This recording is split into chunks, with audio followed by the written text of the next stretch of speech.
আমি এখন ওহেয়ার ইন্টারন্যাশনাল এয়ারপোর্টে রয়েছি, শিকাগোর।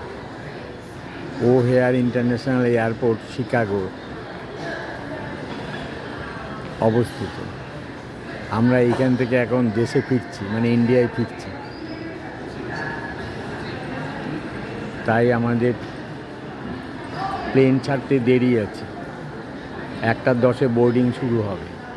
তাই আমি আশেপাশে কিছু দোকানের ছবি তুলছি, মানে ভিডিও করছি।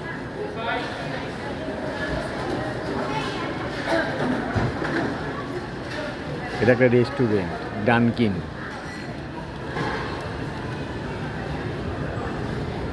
চেকিংয়ের পর ভেতরে ঢুকে এই সমস্ত রেস্টুরেন্ট থেকে কেনাকাটা করা যায়।